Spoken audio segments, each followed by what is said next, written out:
Panorama group, जो सोचता है वो करता है। आपके अपने सपनों का आशियाना। तेजस्वी यादव ने आज अमित शाह को चुनौती दी। छेड़ोगे तो छोड़ेंगे नहीं और मुझसे ही फरिया लो, हमसे ही बातचीत कर लो। लालू यादव की बात भूल जाओ। और बिहार को दिया क्या है आपने? आपने गुजरात को क्या दिया, बिहार को क्या दिया, यह बताओ। तो आज प्रेस कॉन्फ्रेंस करके सीधी चुनौती। मतलब तेजस्वी ने यह दिखाया कि हम डरने वाले नहीं हैं, हम लड़ेंगे आपसे। देखिए, जिस दिन अमित शाह ने वहाँ कहा अपनी सभा में कि हमारी सरकार बनवाइए, हम चीनी मिल खोलेंगे और हम बाढ़ के से राहत दिलाएंगे, इस तरह की जो उन्होंने बातें कही, आपने भी उस दिन हम आप चर्चा में बिल्कुल। आपने भी कहा ही कि भाई उस चीनी मिल के बारे में तो प्रधानमंत्री स्वयं कह करके गए थे नरेंद्र मोदी, और 11 साल में चीनी मिल खुली नहीं। मोतिहारी हम्म। चीनी मिल के बारे में ये बात हम लोग कर रहे थे उस समय, जो प्रधानमंत्री ने कहा था। और अभी हम लोगों ने सुना कि थोड़े दिन पहले अखिलेश प्रसाद सिंह राज्यसभा में भी ये बात कह रहे थे, इस बात की याद जी। दिला रहे थे कि प्रधानमंत्री ने कहा था कि हम उसी चीनी मिल की बनी चीनी की चाय पिएंगे। तो ये हम्म। जो पहले दिन जिस दिन भाषण हुआ उस दिन या उसके अगले दिन तेजस्वी यादव ने ये पूछा कि भाई आप 20 साल से यहाँ तालिबान का शासन तो नहीं है बिहार में, तो आपने क्यों बिल्कुल। नहीं काम किया? आप क्यों नहीं बाढ़ हम्म। रोकने के लिए? अब बाढ़ को लेकर के तो बिहार में बाढ़ की समस्या किसी से छिपी नहीं है कि कोई भी केंद्र में सरकार में आए, आते ही उसको पता है, आने से पहले जी। पता है कि बिहार में क्या समस्या है। और हम्म। 2005 के बाढ़ के समय जो एक बदमज़गी हुई केंद्र में, मतलब गुजरात सरकार को लेकर के, और नीतीश कुमार की नाराज़गी, एक तो हम लोगों ने उस समय जो देखा, तो उससे तो बिल्कुल। और भी एक कुंठा होनी चाहिए, एक बात मन में होनी चाहिए थी कि बिहार में अगर हमारी हमारी सरकार है और केंद्र में भी हम आ रहे हैं, तो बाढ़ से निपटारा दिलाएंगे, बिहार को छुटकारा हम्म। दिलाएंगे, बिहार सबको बाढ़। जी।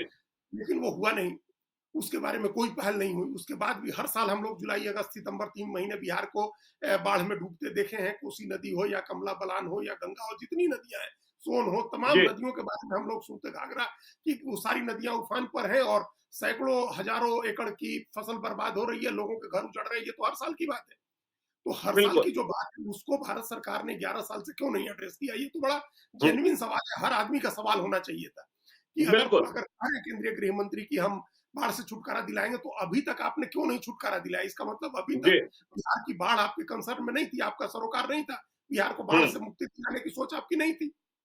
हम्म। तो ये इस तरह की जब बातें करते हैं, तो इसके रिपरकशंस के लिए तैयार रहना चाहिए, इस पर पलटवार होगा इसके लिए तैयार रहना चाहिए।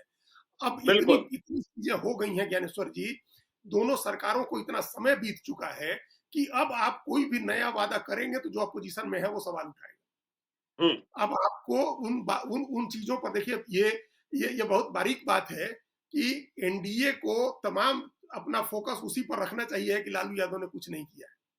जी। अगर आप कहेंगे कि हम ये करेंगे, हम वो करेंगे, तो ये सवाल उठेगा। फिर वो भी हम्म। पूछा जाएगा कि आपने जो 1.5 लाख करोड़ रुपए के पैकेज की बात कही थी, उसका क्या हुआ जब उतना रुपया जो देना नहीं, था उस रुपए। उन्होंने कहा कि जब झारखंड अलग बना तब कितनी घोषणा हुई और फिर बाद में क्या घोषणाएं हुई। और परिवारवाद पर भी उन्होंने देखिए पूछा, तेजस्वी ने पूछा कि आपको कहां दिखाई पड़ गया कि मेरा कोई चाचा मंत्री हो गया? कौन सा आप होमवर्क करके आते हैं? और आपको क्या दिखाई नहीं पड़ रहा है कि चिराग पासवान क्या कर रहे हैं? चिराग पासवान की पार्टी का हाल क्या है? जीतन राम मांझी की पार्टी का हाल क्या है? बिहार के जो मंत्री हैं, बिहार का जो मंत्री परिषद है, उनमें कितने मंत्री हैं जो परिवारवाद के पोषक हैं? बिल्कुल, बिल्कुल ज्ञानेश्वर जी, अब ये क्या है कि बहुत तलवार की धार पर चलने जैसा है एनडीए के लिए, बीजेपी के लिए भी। बिल्कुल। क्योंकि लगातार इतने वर्षों तक शासन में रहने के बावजूद आपने काम नहीं किया है।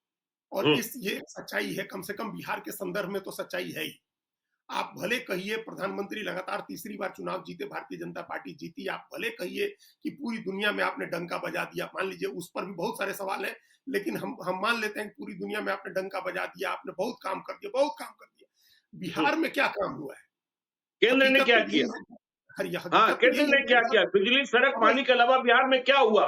क्या यह हुआ बड़ा सवाल है। बिहार में? हाँ। ये वही तो, ये पूरे देश में आपने जो कर दिया वो चलिए कर दिया। आपने सेमीकंडक्टर के, आप प्रधानमंत्री हमेशा कहते हैं कि अब सारी दुनिया निवेश के लिए आ रही है, तो क्या बिहार जी। में कोई निवेश हो रहा है? हुँ। सेमीकंडक्टर के क्षेत्र में हम बहुत आगे जा रहे हैं, तो क्या सेमीकंडक्टर की कोई फैक्ट्री, कोई प्लांट बिहार में लग रहा है? हम आज दुनिया में बिल्कुल। सबसे ज्यादा मोबाइल बनाने वाले दूसरे नंबर के का देश हो गया भारत, तो क्या बिहार में कोई मोबाइल बनाने की फैक्ट्री लगी है? सारी चीजें आपकी मान ले हम प्रधानमंत्री की और गृह मंत्री की कि देश में बहुत विकास हुआ है, तो उस हुँ। विकास का क्या 1% भी बिहार पहुंचा है? जो विकास देश में 11 साल में जिसका डंका बजाया जा रहा है, उसका 1% भी बिहार नहीं पहुंचा है। 1% नहीं बिल्कुल। पहुंचा। बिहार में हुँ, एक भी चीनी मिल, जो बंद चीनी मिल है, वो नहीं चालू हुई। बिहार हुँ, में हर साल पलायन बढ़ता जा रहा है। बिहार में एक भी त्योहार पर लोग सहज तरीके से बिहार नहीं पहुंच पाते हैं। ट्रेनों में उनको सीट नहीं मिलती, आरक्षण नहीं मिलता है, उनके लिए ट्रेनें नहीं होती है। तो ये लेकिन इस जब बार ऐसी व्यवस्था हो रही है छोटी-छोटी, अजीत जी, इस बार व्यवस्था दिल्ली में जो हमने सूंघा है, इस बार व्यवस्था हो रही है कि इतनी स्पेशल ट्रेन चलेगी, इतने जहाज चलेंगे, भाड़ा को भी नियंत्रित किया जाएगा, इतनी साफ-सफाई रहेगी और रास्ते में खाना भी दिया जाएगा, भाजपा के स्वयंसेवक देंगे, ट्रेन चाहे महाराष्ट्र से चले, ट्रेन चाहे तमिलनाडु से चले, पाहुन की तरह छठ के समय बिहार के लोगों को लाया जाएगा और पाहुन की तरह पहुंचाया जाएगा ताकि वोट का सवाल है। वोट डाल सके। हाँ, वही। तो ये तो उस जी, समय करेंगे ना आप, अभी तो जी, सवाल है। देखिए, और तब भी लोग समझ जाएँगे, क्योंकि जो छठ में जा रहा बिल्कुल। है, इस साल जो जाएगा, वो पिछले साल हुँ, भी गया होगा ना, हर साल जाता होगा। जी, तो उसको तो पता है बिल्कुल। कि हर साल वो कैसे गया है और इस बार उसको हुँ, स्पेशल ट्रीटमेंट क्यों दिया जा रहा है, तो वो ऐसा हुँ, मूर्ख नहीं है। तो ये तो इसलिए तेजस्वी यादव ने जो सवाल उठाए हैं, वो सारे सवाल बहुत ही जेन्युइन है, बहुत ही बिहार के कंसर्न वाले सवाल हैं। और जब हुँ, आप उस ट्रेन में जाइएगा, जब उस क्षेत्र में जाइएगा, उस पिच पर जाइएगा, तो जवाब देना होगा आपको कि हुँ, जितना भी विकास हुआ है देश में, उसका क्या 1% विकास भी बिहार में हो रहा है। वो बताना होगा। आपने जो पहले कहा ना कि कितने विश्वविद्यालय खुले, कितने कल जी, कारखाने खुले, पलायन रोकने के लिए आपने क्या किया, कितने मेडिकल कॉलेजेस खुले। एक वीडियो वायरल हो रहा है, हम उसकी सत्यता नहीं, उसकी गारंटी नहीं दे सकते हैं, लेकिन एक वीडियो वायरल हो रहा है जो तमाम अच्छे पत्रकारों और नेताओं के हैंडल से आ रहा है कि जेपी नड्डा सदन में खड़े होकर के कह रहे हैं कि 157 मेडिकल कॉलेज बिहार में बन गया। अब पता नहीं वो वीडियो सही है कि नहीं सही है। हुँ, आजकल तो क्या है कि एआई से और ग्रॉक के जरिए एडिट करके लोग ऐसे ऐसे सवाल और ऐसी ऐसी चीजें डाल दे रहे हैं कि बिल्कुल। लोग हुँ, मतलब एकदम डीप डीप फेक हुँ, जिसको बोल रहे हैं वो हो रहा है। फिर भी हुँ, कितने मेडिकल कॉलेजेस बिहार में खुल गए, कितने अस्पताल खुल गए बिहार में, कितने कॉलेजेस खुले, क्या विश्वविद्यालय ने, आप केंद्रीय विश्वविद्यालय का दर्जा देने की बात हो रही थी, एक पटना यूनिवर्सिटी को, वो भी नहीं मिला। और 2 केंद्रीय विश्वविद्यालय खुले थे, उनकी इमारतें नहीं बनी। तो ये केंद्रीय विद्यालय है, नवोदय विद्यालय है, तमाम 10 तरह की चीजें आपने क्या बिहार को मिला है? ये सवाल बिल्कुल। तो, इसका जवाब तो देना होगा। हुँ, चूँकि तेजस्वी यादव बहुत कंफर्टेबल पोज़ीशन में है ये सवाल पूछने के, क्योंकि वो लगभग 20 साल से सत्ता से बाहर है। और बीच जी, में जो 3 साल वो सत्ता में रहे हैं, वो नीतीश कुमार के साथ रहे हैं, उसका भी जवाब नीतीश कुमार को देना है। बिल्कुल, उसका भी वो जवाब कहते हैं नीतीश वो कुमार को कह देना रहे हैं कि भाई मैं अपने जो 2 कार्यकाल है 17 महीने का 17 महीने का, आप उस पर ही चर्चा कर लो। और है। देखिए हाँ, तेजस्वी यादव ने अमित शाह के नेचर और सिग्नेचर के बारे में भी कहा। कि अमित शाह का नेचर और सिग्नेचर कैसा है, किस तरीके से वो क्या करते हैं पता है। लेकिन इसके बाद भी अमित शाह को जिस तल्खी के साथ जवाब दिया, तेजस्वी यादव को डर नहीं लगा क्या? कि अमित शाह को जवाब दे रहे हैं और इसका परिणाम क्या हो सकता है? तमाम मुकदमे तो चल ही रहे हैं और सेंट्रल एजेंसी तो पीछे लगी ही रहती है। तो क्या तेजस्वी भी तैयार हैं कि फरिया ही लेंगे? देखिए देखिए ज्ञानेश्वर जी, चुनाव के समय, एक तो चुनाव के समय नेताओं का डर खत्म हो जाता है। जी, उसको पता है कि अगर हम इस समय डर गए, तो हुँ, मायावती की गति को प्राप्त हो जाएँगे। आप डर के, बिल्कुल, और अभी तेजस्वी यादव की उम्र 60 साल, 65 साल नहीं हो गई है कि वो डर जाएँ और करियर खत्म कर लें हुँ, अपना। तो हुँ, उनके सामने एक ही विकल्प है कि वो उसी तरह से लड़े जिस तरह से हेमंत सोरेन लड़े बगल में। क्या करिएगा? आप बिल्कुल, जेल में डाल दीजिएगा, इससे ज़्यादा आप क्या कर सकते हैं? इससे ज़्यादा हुँ, क्या आप, मतलब उसका भय तो अब खत्म हो गया ना। पहले हुँ, होता था कि जेल जाएँगे तो बदनामी होगी, अब उसका भय खत्म हो गया। अब जेल हुँ। जाता है अपोज़िशन का लीडर तो बदनामी नहीं होती है, वो कहता है कि हमको राजनीतिक कारणों से फँसाया गया है। तो अब तो जेल वो जाता है तो मुख्यमंत्री बना रहता है। जेल जाके हेमंत भी सोरेन की मुख्यमंत्री बात बना छोड़ दीजिए, रहता है। अरविंद केजरीवाल वही तो बने रहे। जी, जेल जाके मुख्यमंत्री बना रहता है। और जी, जेल से लड़ के लोग, आतंकवाद के आरोपी, आतंकवादियों की मदद करने वाले लोग जेल से सांसद हो रहे हैं और पैसा जमा बिल्कुल। करके पार्लियामेंट अटेंड करने की सुविधा ले रहे हैं। तो हुँ, अब ये जेल जाने को आपने ट्रिविलाइज कर दिया, खुद ही सरकार ने ट्रिविलाइज किया है कि आप हुँ, इतने अपोजिशन के लीडर्स को, मंत्रियों, मुख्यमंत्रियों, नेताओं को आपने जेल में डाला कि अब वो चीजें ट्रिविलाइज हो गई। जो चीज एक हैवॉक थी, जिससे लोग डरते थे, उसका डर खत्म हो गया। अब वो बिल्कुल। डर नहीं है और न उसकी साख है उन एजेंसियों की। कोई इस हुँ, बात पर अब यकीन नहीं करेगा। अगर आप तेजस्वी यादव को पकड़ेंगे, तो कोई यकीन नहीं करेगा ये कार्रवाई मेरिट मेरिट पर हुई है। हर आदमी ये जी, मानेगा कि चुनाव है और आपने अपोजिशन के लीडर को परेशान करना है, तो आप परेशान कर रहे हैं। तो हुँ, इस वजह से भय खत्म हुआ है। इस वजह से ऐसा नहीं है कि वो डर सबको लगता है, गला सबका सूखता है, एक विज्ञापन में हम लोग सुनते बिल्कुल। हैं। तेजस्वी को भी होगा, लेकिन उनको पता है कि इस समय डरे तो डर गए तो मर गए, मतलब आप खत्म हो हुँ, जाएंगे। इस समय हुँ, आपके सामने यही उपाय है कि लड़िए। और लड़ने के लिए अच्छी बात यह है कि लड़ने के लिए उन्होंने कोई इमोशनल इशू नहीं चुना है या पर्सनल इशू नहीं चुना है उन्होंने नरेंद्र मोदी या अमित शाह के लिए या नीतीश कुमार के लिए। पर्सनल निजी तौर जी, पर तो वो नीतीश कुमार की भी आलोचना करने के पहले ये कह रहे हैं कि हमको उनकी चिंता हो रही है उनकी सेहत की और उन पे बिल्कुल काम चिंता कर हो रहे रही है। बिल्कुल, बिल्कुल उन्होंने हैं। कहा। तो ये जी, वो निजी निजी निजी हमले नहीं कर रहे हैं, वो मेरिट हुँ, पर सवाल उठा रहे हैं कि आपने 20 हुँ, साल के राज में बिहार को क्या कर दिया, क्या मिला है बिहार हुँ, को? और जी, 11 साल में 8 साल की डबल इंजन की सरकार है, इन 8 वर्षों में डबल इंजन की सरकार ने बिहार में क्या किया? जी, भाषणों के हुँ, अलावा बिहार और बिहारियों की तारीफ के अलावा बिहार में क्या किया गया है? बिहार को हुँ, अल्टीमेटली आपने मजदूर सप्लाई करने की फैक्ट्री ही तो बना करके रखा है। जी, बिहार लैंडलॉक्ड है, माइंस एंड मिनरल्स नहीं है, तो हेवी इंडस्ट्री मत लगाइए। लेकिन जो हुँ, दूसरी इंडस्ट्री लग रही है, ऐसी इंडस्ट्री जिसके लिए किसी बड़े रॉ मटेरियल की जरूरत नहीं, वो तो आप लगा ही सकते थे। बिल्कुल, फॉक्सकॉन और वेदांता के मालिक तो बिहार के ही हैं, अनिल अग्रवाल। जी, लेकिन वो हुँ, अनिल अग्रवाल फॉक्सकॉन के साथ हुँ, तालमेल करके 1.5 लाख करोड़ रुपए का इन्वेस्टमेंट गुजरात में कर रहे हैं। हुँ। तो वो इन्वेस्टमेंट जो महाराष्ट्र से गुजरात गया, पहले तो महाराष्ट्र की महाराष्ट्र बात थी। हाँ, महाराष्ट्र से गुजरात गया। और महाराष्ट्र अनिल प्रोजेक्ट अग्रवाल क्या गुजरात। करेंगे? देखिए, वो मिलर स्कूल का किस्सा हम बताते हैं ना, हाँ, बताइए। मिलर हाँ, स्कूल का पुनरुद्धार चाहते थे, लेकिन वो भी बिहार सरकार ने नहीं करने दिया था। नहीं तो किया बिहार है। का माहौल ही वैसा आप नहीं रहने देते हैं।